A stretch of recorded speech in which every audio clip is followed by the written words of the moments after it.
This isn't just another podcast. We're crushing the taboos and we're rewriting the rules. It's the space where we normalize women becoming wealthy. If you're done playing small and ready to become the CEO of your life and the architect of your future, then my girl, you're in the right room.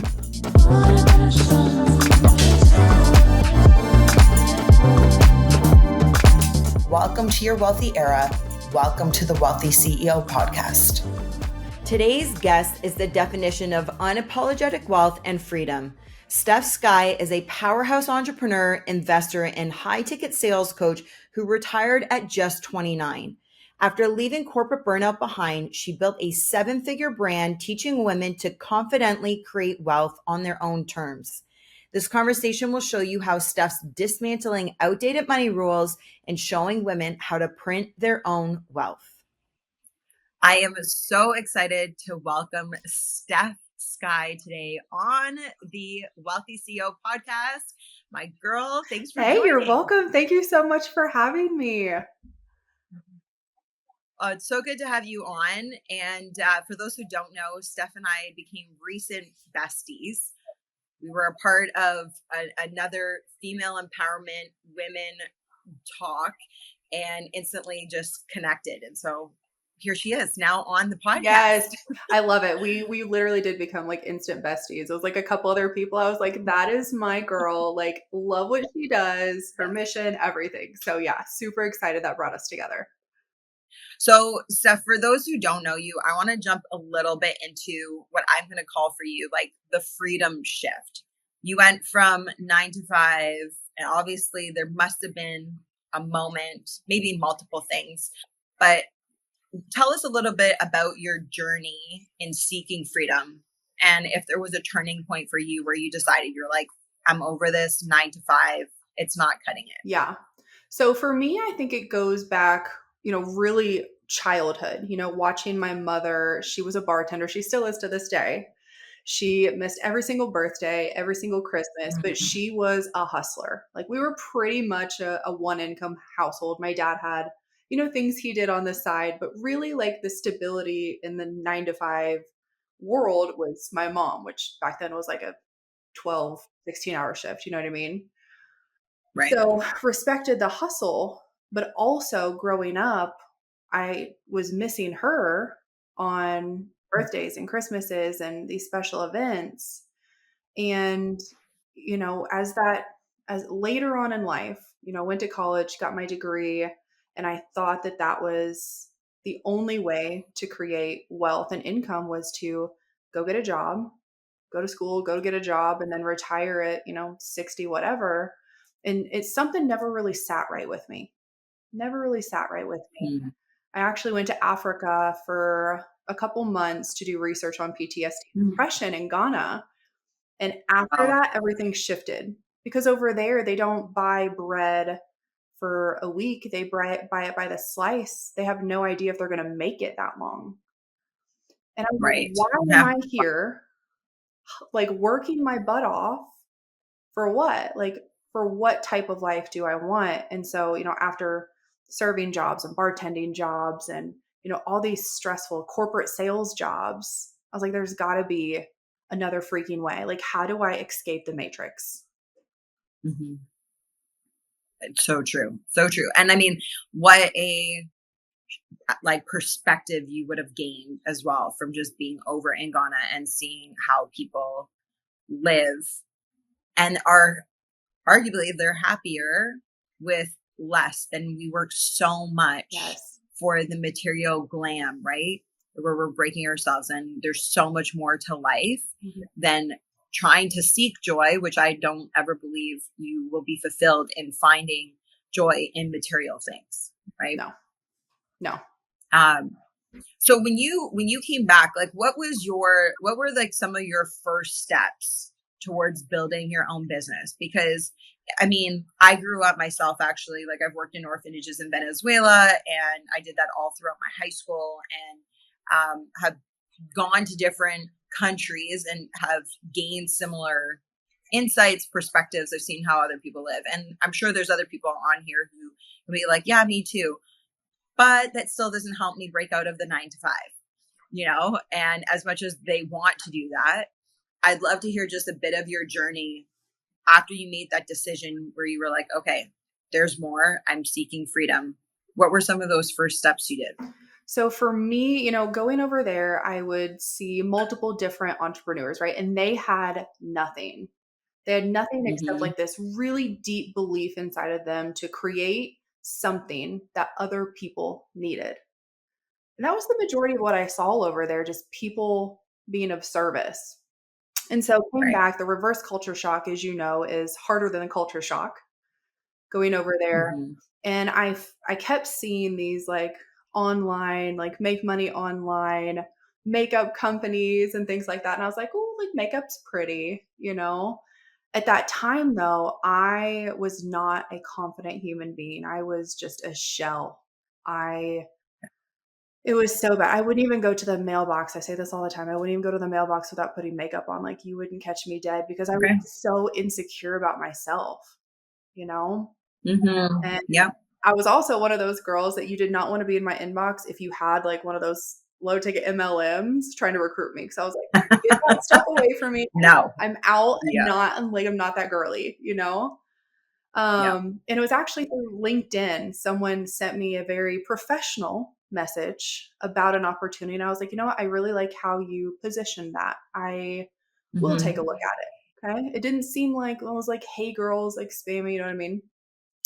So that was my first experience into any type of entrepreneurship was a makeup company back then. And I was horrible. Okay. I was horrible. I had no business acumen, had no business skills. I was working a job making like $20,000 a year. And I was like, you know what? I see the vision now though. Right. See the vision. This may not be my vehicle forever, but it will acquire me some skill sets so that eventually one day I could possibly leave my 9 to 5. And so were you doing this both at the same time? Yeah. Yeah. I had a couple different ones actually that I was doing. So I was like, go to work during the day and then work on my hustle at night, work on my personal development, work on, creating some type of additional income outside of my 9 to 5. So over the course of about 5 years, I would say 5 to 6 years. And I was never really successful, right? Like I would make like $1,000 a month or something like that, which back then was significant. Sure. But now I'm like, there's no way. And I probably honestly broke even with the products that I was purchasing, right? So 5 years of doing that, I saved up right around $22,000. Okay. Around 22,000. Yeah, which is Yeah. I mean, that's good. Like kudos, right? Yeah.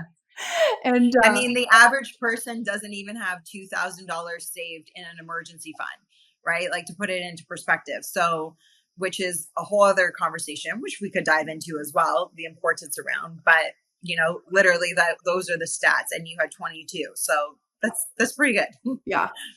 And, I was really attached to that 22 because it had taken so long to create $22,000 in my savings. It was a direct reflection of the amount of hustle and sacrifice and work over 5 years. So I was super attached to it. My husband now, which was my boyfriend at the time, came to me and he had been investing into crypto and learning that really right when it had started. And he was like, hey, can I have that 22,000? And I was like, whoa, buddy. Whoa. Do you know how long it took me to make 22,000? Right? Yeah. I was like, no, but I'll give you half.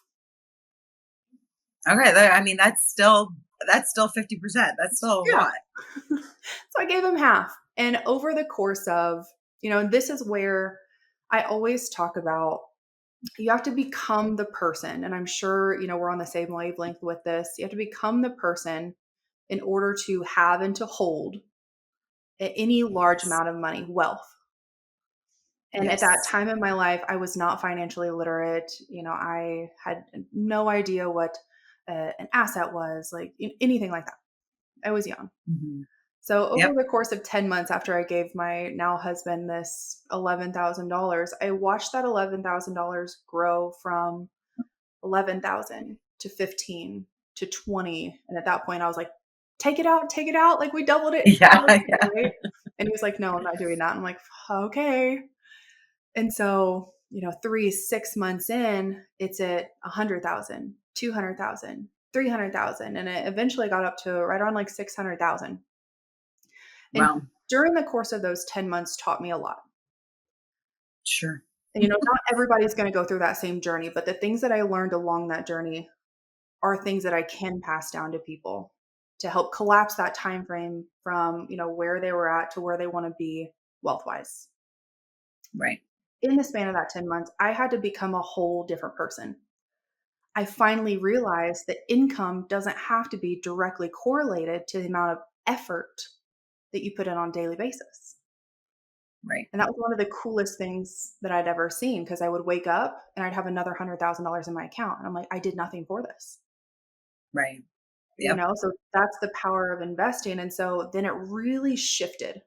Like, why am I working 60, 70 hours a week? Again, direct effort for capped income. Yeah. That's all I was ever going to have. So then my wheels really got to turning. It's like, how can we expedite this? Right? So then I eventually got super burnt out from like those makeup companies, skincare companies. And I went into this 2-year, just inclusive, self-inclusive, reclusive. That's the word I'm looking for. I was super burnt out and didn't, we couldn't pull that money out because we wanted it to keep growing. And I was like, you know what? Like at that point, I really didn't really want to be on this earth anymore. Like we're going to go there. And Well, I got help. I got therapy. yeah. I invested into therapy, and I knew that if I could become the person that I wanted to be, I would be able to hold and have the things that I was growing, but I would not be able to do that without it, without the growth. Yeah. So for a couple of years, was in therapy, working through my money blocks, working through limiting beliefs, stories that I had been told as a child, like money doesn't grow on trees. The indoctrination of you have to go to school, you have to get a good job, then you retire, and then you have 5 years to live your life. I had to work through all of that to realize that that wasn't actually what had to be my reality. That's just the story that I was settling for. Yeah. And so, okay, you shared, well, I was going to say, you shared something very vulnerable, very personal. And I think there's a lot of people that can relate to it in some scope, right? And especially after what you just shared, because from the outside, I think looking into your life at that time, especially with, you're waking up to 6-figure days, 6-figure months, having over $500,000 that has been compounding and has been growing through an investment. Most people would look in on that and go, why are you so upset or depressed, or like, how are you so down? And again, it's interesting. We started the conversation talking about Ghana and how material things, no matter what, they actually don't become your fulfillment. You can chase them all of your life, but you're not actually going to feel that joy and feel fulfilled through things. But I would love, if you're willing, to just unpack like a little bit about what was the discrepancy that was happening with you internally, because there's a story that's happening upstairs. mm-hmm. And also then the literally creating wealth that you were sitting in. It wasn't money not coming in, because you had that there. And I think that is very relatable for a lot of people to go, wow, that's me too. Yeah. And that, you're right. Like it's something that people typically don't talk about, but I think it's a shared, unspoken thing that especially women, a lot of women go through. Sure. And it came from just the constant hustle of, working 60 hours a week and then going home, working on the weekends on this side hustle, right? Like it all was building up. And I had never allowed myself to actually take a step back and process everything that I went through, it just, I kept shoving it down. You know, I'm the type of person, and I'm sure, you know, people listening might be able to relate to this, but especially women, it's always the I'm fine, I'll figure it out. Mm-hmm. I'm fine, Right. I'll figure it out. I got this. Right? Women are Yeah. very powerful in that, but we also have to realize that, you know, our energies come from two different places, a masculine energy and a feminine energy. And if we deplete our feminine energy, our masculine has nothing to pull from. And eventually that's going to lead to burnout. And that's exactly what I did. And Mm-hmm. it was definitely a very difficult time in my life where I didn't even want to get out of bed. I didn't want to go socialize. The things that brought me joy brought me even more stress. And the only thing that Mm-hmm. really fixed that was rest and recalibration through someone holding up a mirror of the things that, you know, I'd been battling in my head and working through it. So what did you need to reframe? I know you talked a bit about your money story, your money narrative, you know, and even just to kind of pause for a second and break that down for some people, because sometimes I think, especially on Instagram, like we hear these like catchphrases and people are like, what the hell does that even mean? You know, or like feeling like it's like woo woo when it's actually really not. It's, you know, it's a real thing. And you shared growing up, you know, that you had constantly heard like money doesn't grow on trees, and you begin to create a story, a money story, which then it gets embedded into your brain, which is your mindset. And through that, that's how you see the world, right? Like it creates that lens. And so when you were in this, let's call it like your incubation period of going deep within self and doing this work, in letting that go, what did you reframe to come out to heal yourself from that? I would say probably the reframe after that was that there's a better way. Mm, When you know, I remember as a kid growing up, we'd go to the toy store and we didn't come from money at all. And they, you know, my parents would say, you can either get this one or this one. And in my little right. brain, you know, all kids are like, why do I have to choose? Right. But why Totally. can't I have Yes. both? And at Yeah. the root of, you know, 95% of everyone's problems, it's money. Yeah. It's money. It's lack of income, able to support and sustain the lifestyle that actually is going to give you the freedom that you want. And so Yeah. early on, I knew that I didn't want to have a and or life, like you can only have this or. I wanted a both and life. I Yeah. wanted that. And that was the recalibration of how do I get that? How do I get that? What can I do? And it was just becoming a better version of myself. My favorite quote by Will Smith is, you know, you don't set out to build a wall. You set out every Mhm. single day to lay a brick as perfectly as a brick can be laid, and eventually you have a wall. And Yes. so that's what So I true. did. Every single day, I worked on the little things I could control. And then that eventually led to, you know, where we're at now. So let me ask you in like, because that's a great analogy. I love that quote. I've actually never heard that quote by Will Smith, and he's got some good ones. So It I've not does. heard that. That's new for me. But it's a really tangible analogy of what you said, like the little things to do every single day and the compound effect that eventually you like look at it and you're like, holy crap, I like just built this whole wall. Like it's there and it's standing. Were there things in your routine? And I'm a huge routine person, like very, yeah, I love routines, rituals. Like I'm very like, you can't control what happens in your day, but you can control how you start it and you can control how you end it. Everything in between, you don't have the control. And so in this bricklaying process that you were rebuilding, reframing, and envisioning the woman that you want to become, what were some of your daily habits that you structured into your day? There was always some form of personal development. I think the Mm, average millionaire, they say, reads like, what, 30 books a year?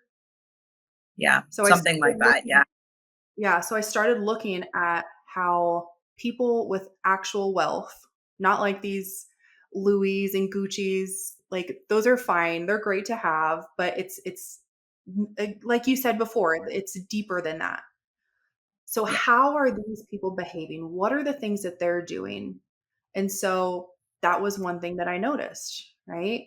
Mm-hmm. The Mm-hmm. majority, the majority of millionaires read at least 30 books a year. So that was a non-negotiable in my day, was some form, maybe it was 15 minutes that day. I was fitting Yeah. in some type of either listening to an audiobook, listening to a podcast. I was developing myself in some way. That was a non-negotiable. Mm-hmm. Next, priority was my sleep. Mm. Because if you're lacking on Yeah. sleep, physiologically, your cortisol spikes. Yeah. And you It's so can't be true. effective in a in Yeah. a in a state like that. Next was what was I putting in and on my body? Mm-hmm. The Yeah. three top Both things. so equally important. Yep. Mhm. Yep. So, I remember getting rid of about 90% of everything in our pantry. I Mm. went in a rabbit hole. I read books. I Yeah. Yeah. studied, peer-reviewed articles about the chemicals in our food. And I actually still Mm-hmm. to this day have the list of chemicals that I avoid in food and what it does to your body. And Yeah. I got rid of all that. And finally, for once in my life, when I did that, I didn't have the anxiety that I had. I had a clear vision. The depression that I was suffering from went away because it never Of fully like course. went away even after therapy. It was still a battle, but it never fully went away until I prioritized what was going in my body. And finally, Yeah. I had this very clear vision of the life that I wanted. So it was what was I putting in my body? Yeah. What was I putting in my brain? And then sleep to really recalibrate and let it all sit in. Those are my three non-negotiables. And still to this day, in some sort of movement, you got to move in your body, but those are my three Totally. negotiables. And then when I really found meditation, that was something Yeah. that really helped you to be able to get in your body and out of your head, because we have so many stories and so many things and so many limiting beliefs and so many negative things, especially when you're starting out in this journey of becoming the person that can have and hold Yeah. seven figures. You're going to Yeah. have a lot of shit going on in your brain that's telling you you can't have it, you don't deserve it. Who are you? Yeah. Yeah. 100%. And okay, so a couple things are coming up for me as you're talking, and I'm sure you can attest to this. But in changing your eating habits, even increasing, I'm sure, your hydration, like having good quality water, but then also mindful of what you're putting on your body will actually also determine how good of sleep you will get. Like that also has a direct impact, on it. Yep. But one of the things as you're talking about meditation that's coming up for me is I had such an adverse reaction to not people that meditate, but just meditation in general. When I would hear people being like, oh, I meditated for an hour, a half hour, I'm like, number one, my first reaction always was, who the hell has time for that? Like, who has Yep. time to just sit and be still for an hour in a day? Like, who does that? But very similar to you, and I think most people who are top performers and achievers all looked at people who are living and more accomplished than them and goes, okay, successful people leave secrets. They leave clues. So like, what are they doing? And when you look at, I don't want to say all, I'm not an absolute person, but when you look at the vast majority of successful people who have made it, those top 1% earners, majority of them will tell you that they meditate to some extent in the day. So, me too. I'm like, okay, I got to get on this. I got to try it. And, you start with what is tangible. Like I remember thinking it was a win when I could meditate for 2 minutes. I was like, yes, I did it, Yes. It was like, oh my God, my mind, or being like, okay, we need this speed meditation. Isn't there a speed meditation? Like that was me in the beginning. And so it was like, it's not to to feel that you have to right away start with a 30-minute or even a 15-minute. Like, I remember when that felt like 2 hours. It was like, this is so long. But the importance of not just stilling your mind, but giving your brain the discipline to let things go and to breathe. Like, that to me is what it is for the brain. It's like, you can just sit and breathe, you know? Yeah. And create space, release, let go, recalibrate, all of the things. So I'm not surprised that you brought that up and needed to share that, because I'm like, I had such an adverse reaction to it at the beginning. And I still think a lot of people do, you know, even reading. I'll share that with you too. I hated reading when I was younger. I was the queen. I don't know if you remember Cole's Notes. I think you're a little younger than me, so you might not remember Cole's Notes, but that was basically the cheat sheet, the cheat book for the actual book. And when I was in high school, I used to do that to write my essays. I'm like, I'm not reading a book, and reading's not cool, right? Like, that's how I grew up, was like, reading's not cool. I'm not doing that. And then you get older and you look at what successful people are doing. You're like, wow, they read over 24 books a year. They read 30 books a year. I'm like, I can't do that, you know? And also, I'll say that's not necessarily my goal to do that, but my absolute goal is at least one book a month, or one book a month, 12 a year. That's what I started with. And now I'm like beyond that, but that's where I started. And just by breaking it down to 10 pages a day, because even 15 minutes, I'm like, 15 minutes of reading, I'm like, I don't know if I can do that. And really, when you break it down to 10 pages, it usually ends up being more than 15 minutes of reading. But psychologically, that felt easier for me, you know, to get into it. And I always say, the more you do it, the easier it becomes. And the easier it becomes, the more you do it, right? It's like brushing your teeth. You don't argue with yourself about having to do it. You just wake up and you go do it. It's part of your routine. It's super easy. You know, it's a muscle that you do. No different than incorporating a new habit. Once it becomes easy, you just do it more often. And so these tangible small bite sizes that you're like, okay. And I even tell people, start with 5 pages. You don't have to do what I did. Start with 5, you know, or 2. If that's a win for you, then do that. But then little by little, like every month, be like, okay, I'm going to add on another 5 pages and meditate for a couple of extra minutes, you know, and you work up that muscle, and then it becomes easier. I still don't like, to this day, reading. I really don't. Like, if I'm on a plane, I force myself to, because it's quiet, but I enjoy what I get from it. So that helps me enjoy it as much as I can, but it's not something that I look forward to. You know what I mean? And I think people think that they need to like love something in order to do it, and you don't. Yeah. No, it's true. And I mean, that's just the discipline, right? It's the muscle of that. And you know that it's a means to an end, and that the results are so much greater than you not doing it. Therefore you do it. You know? Yep. Exactly.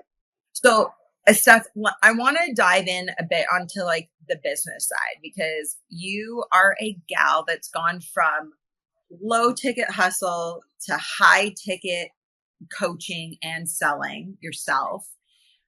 You know, you are a CEO today, you're yourself, and running a multi 7-figure company. And what kind of are your systems or your tools, like around automations or some of your non-negotiables, that, because most people think they have to be able to do everything in order to get to where you are. And so I would love to just dive into some of the nitty gritty, some of the tangible that would get people thinking like, okay, if I want to get to where she is, I need to start to implement X, Y, and Z. Yeah. Obviously, my favorite way to build a business is online. Like, that's my background. I was so bad at it when I first started. Like I told you, I went and got certified as a social media strategist so I could learn the skill set so that I would never feel like that again. You know, that's been a constant pattern in my life of, I don't want to feel like this, so let me level up my skill set. So, you know, I didn't start with automation. I didn't start with systems. What I started with was the basics. That's it. And until someone can master the basics, they shouldn't move on to anything that's more complex because you haven't laid the foundation yet. So for me and what I do, I am a high ticket sales coach strategist for a direct sales company right now. Like that's my main bread and butter. And then I also, we launched an academy a few months ago where we teach people how to build an authentic inline business online. So whether it's they're a real estate agent and they want to branch into online, we show them how to do that. B2B, because that's what I used to do, corporate sales. Same thing. It doesn't have to be like you partner with a company. I do, but the things in order to build a 7-figure business online are going to be the basics. It doesn't matter what company, what business you want to start as an entrepreneur, you need to network with people. You need to learn how to have conversations. And it doesn't have to be, go pitch my product, pitch my business, pitch my service, none of that. It's how do we have a conversation and a connection between two human beings, number one. And how does that transfer online? I think a lot of people, when they go to build a business or take their, offline business to online, they think that they have to be a completely different person. And they don't. They have to just be them. We always talk about like brand strategies and what is your brand? Your brand is just you. So who are you at your core? Right. Who are you? Monetize yourself. What do you love to do in life? What can you help people with? And that's what people are looking for, right? Like they want to be able to relate. And that's where you find your people. That's where you find your clientele, is by being you. And I mean, most people can tell right away, like if you feel genuine or not, or I should say, if you don't know what you're talking about, right? Like if you're trying to show up pretending to be something that you're not, and there's a really big difference in envisioning who you want to become and being her now and embodying her. That's a different conversation. But I'm talking specifically about like in business, you can smell when it's not real, and so showing up as you and your authentic self and your stories. Like this is one of the things I always say to people is nobody can tell you no or you're wrong for your own lived experience. And that's like the real power. Like people can question so much. Like you throw out a statistic, like we just threw out one today. Do most millionaires and billionaires read 30 books a year? Somebody would probably comment and be like, actually, it's 28.5. Okay. Like, you know what I mean? Like there's always that person that's going to do that. You're like, exactly. You're like, okay, but come on, can you get the point? But like when it's your story, nobody can come back and like fact check you on that and be like, actually, like that's not how you felt, or that's not what you learned. That's not your learned lesson, and you're uniquely you. And that's why you're here on this planet. So I love that you said like you are your brand. You just need to document your journey. You need to tell your story, and that's it. And people want to overcomplicate that. Did you start a new business? Are you making candles? Like document that every single day, like what you're doing. You don't have to be an expert at something. You just need to know 1% more than somebody else out there on the internet. And then you can teach them. You can be the authority for them.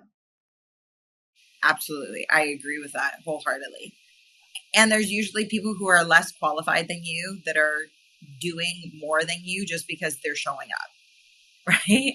And we've all been there. Like, always. I mean, even truthfully, like right now, like I'm there right now looking in my next stage of evolvement. And I'm like, I can't believe what they are doing. And I'm like, and kudos, that's my own, like, I know better. Right. It's like, so that's like where, you're being called to like level up as well. Sometimes like when you see that, it's like that mirror and you're like, okay, I got to show up. I got to grow. I got to evolve. I got to do it and step in. If this episode is bringing you value, can I please ask you for 30 seconds of your time to subscribe to the show from wherever you're tuning in from? Leave a review and share this episode. This is how we amplify the message, we grow the show, and we multiply the impact for women.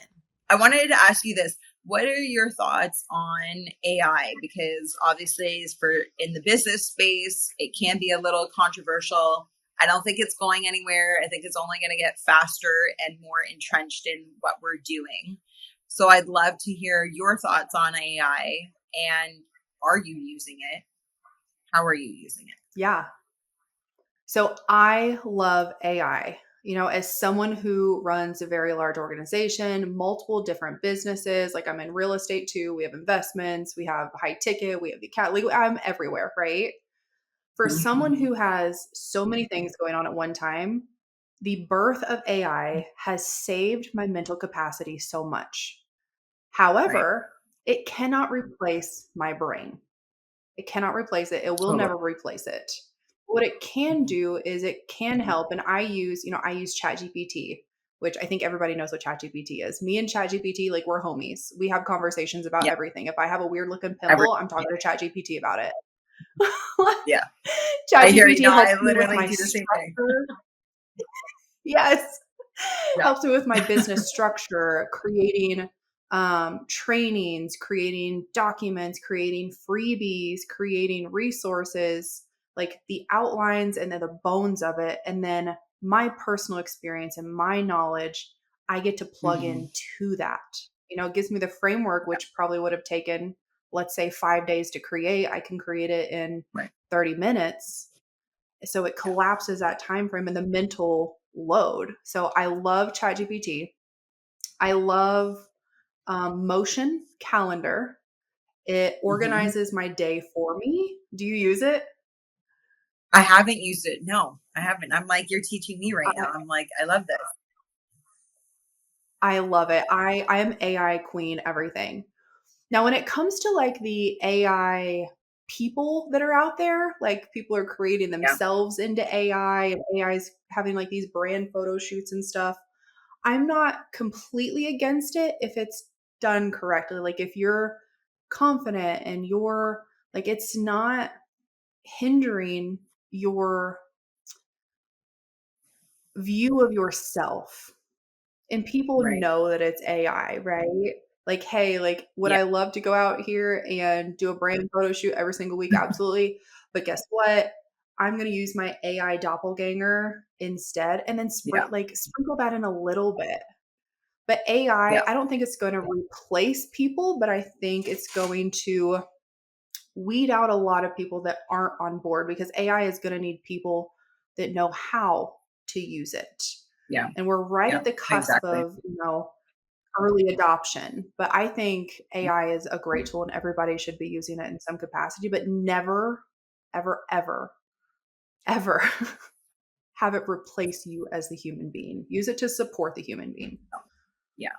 It really is like your sidekick. Like I like that you said homie because that's like I'm the same way. I'm like I talk to her, I call it her, but I talk to her all the time because I feel like she's me. I'm like that's what I'm using her for, and if you're doing it right, you've got to train your AI, right? How you think, how you talk, and so that it can, even when you are using it, the work that it does and the frameworks that it does spit out for you, there's minimal tweaking that you need to do because you've trained it on who you are, right? You're It took me using Motion months for to your calendar? understand No, sorry, go ahead.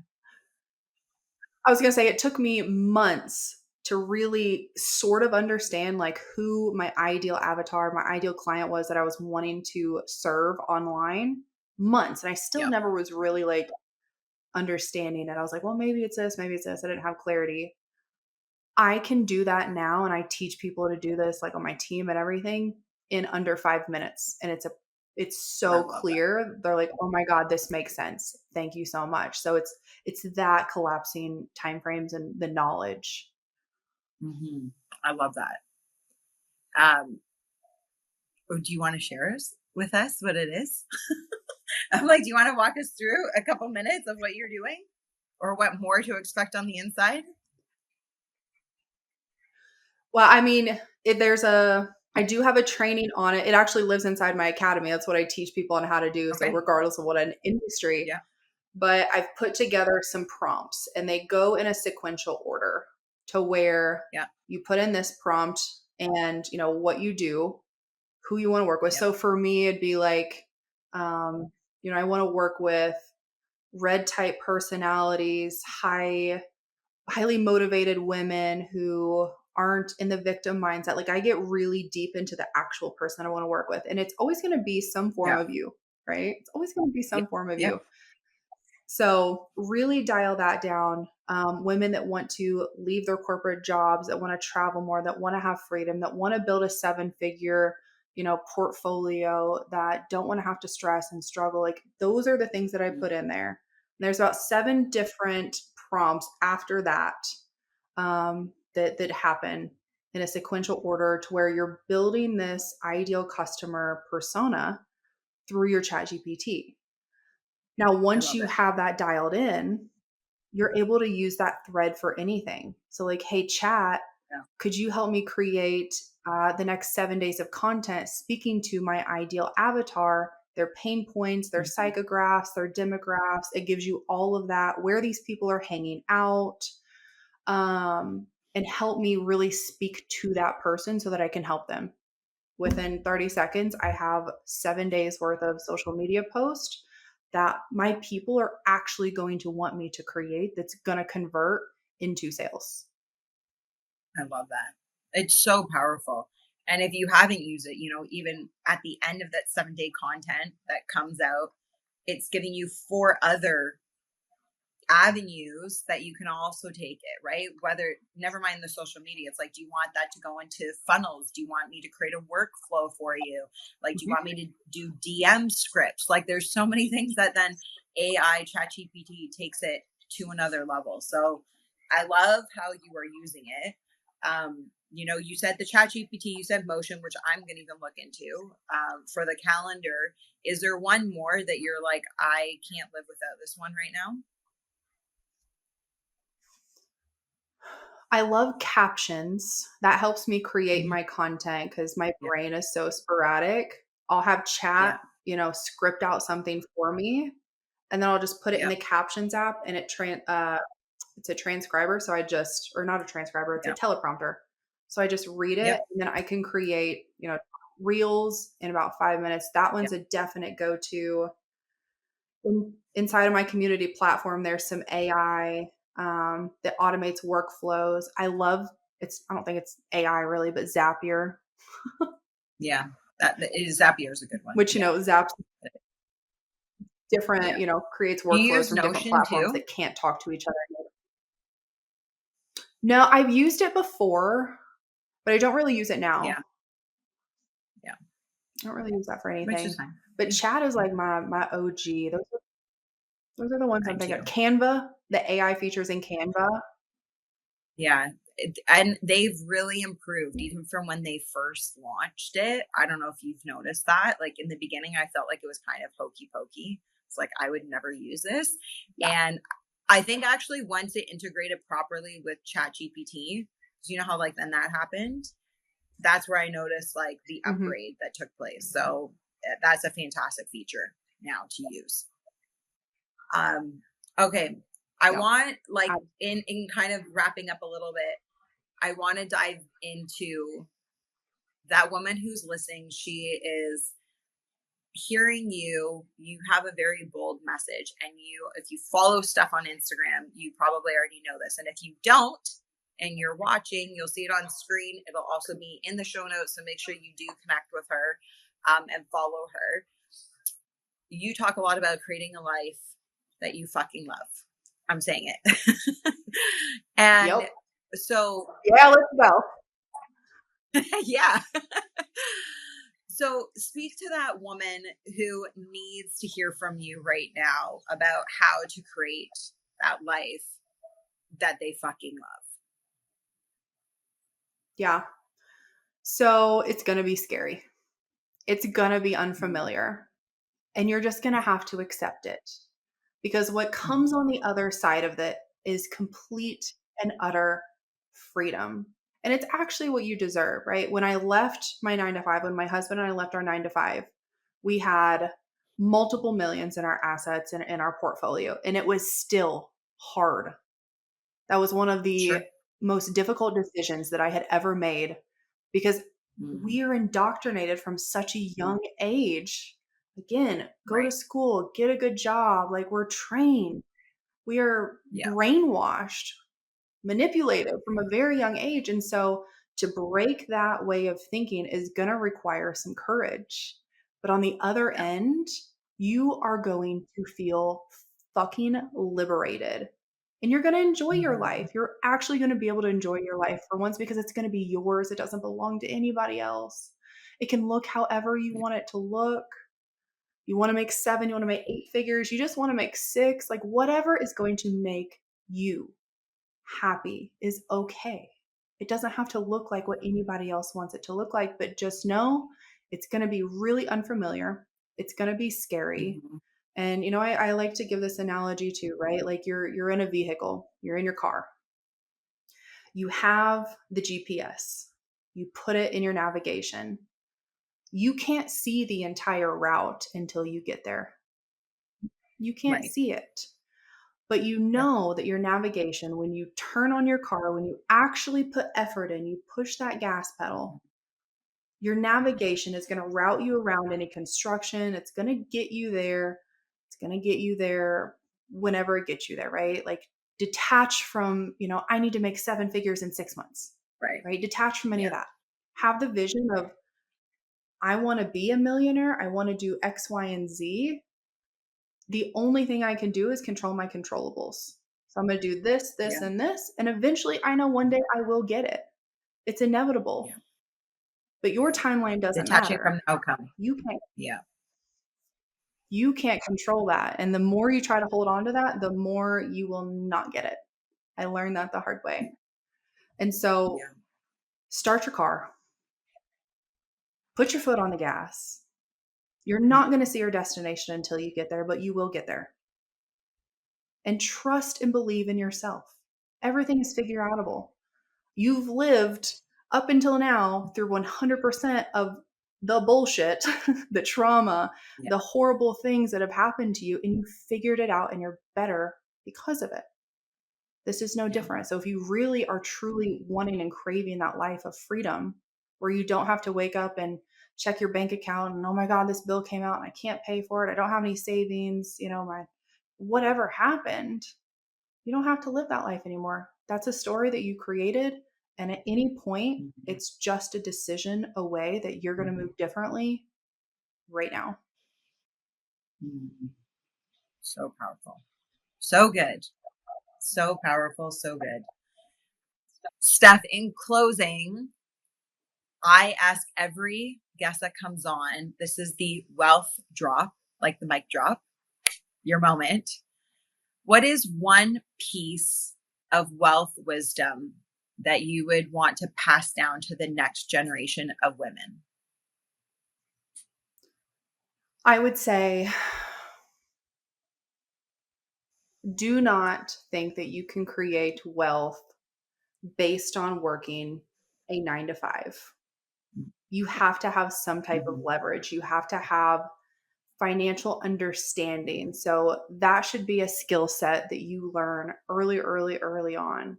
Investing, assets, how to make your money have money babies while you're sleeping, because you will never, ever, ever become wealthy working a 9-to-5. Yeah, it's so true. Or save your way to wealth. No. That's another thing I say all the time. When I think about you saying 9-to-5, it's tied to that. We're always like, save, save, save. Get a safe job, save, save, save. So those two things. No 9-to-5, no saving your way to be wealthy, right? Your savings is a depreciating asset, not an appreciating asset, because over time, you're losing money with the money that you have in your savings. It's constantly depreciating. Totally. So take that money, put it somewhere it's going to grow. Yeah. So good. Such good advice, good wisdom. I have a fun question for you. It's a very deep question, actually, but each guest that comes on leaves a question for the next guest without knowing who that person is going to be. So I kind of call it the wealthy vault. So you don't know who it is that you're leaving it for and who's going to receive it.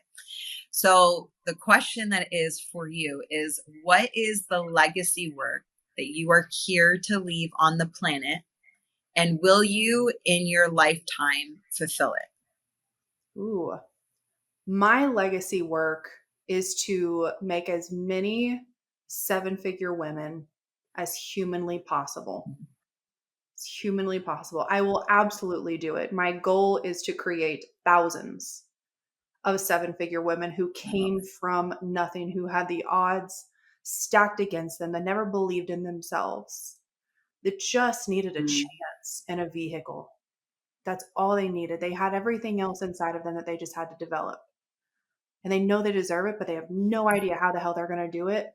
Those are the women that I want to help reach 7 figures. And by God, yeah, I'm going to do it. Fuck yes. I love it. I love it. Well, Stef, like brings tears to my eyes. Thank you for coming today. Oh, I love that. It's so well. And I mean, this is, perfect ending to why you're even on the Wealthy CEO podcast, because that is the mission, to see more wealth move through the hands of women, and having women be able to not just create it, but be able to hold it and keep it and grow it. That's the purpose. Yeah. So I love that it's your legacy and you're already doing it. You're already doing it. So the fulfillment is already in motion. And thank you. Thank you for your time and coming here today onto the podcast. We've had some crazy glitches behind the scenes, but we made it through. So I think next time you come on the podcast, it should be in studio. We're going to have to fly. Either I'll come to you or you come to me, but we'll have to do in studio to make sure that doesn't happen. Whatever you were going to come and say on the other side of my question was going to break the internet. Is like, it's very powerful that it stopped, quite literally. So. Yep. Thanks, girl. If something in today's episode resonated with you or sparked a shift, tag me on IG or send me a DM. I genuinely love hearing what lands for you. And if it spoke to you, share it or leave a quick review. It helps more women find this show and step into their own wealthy era. Until next time, lead with purpose, live with intention, and stay wealthy.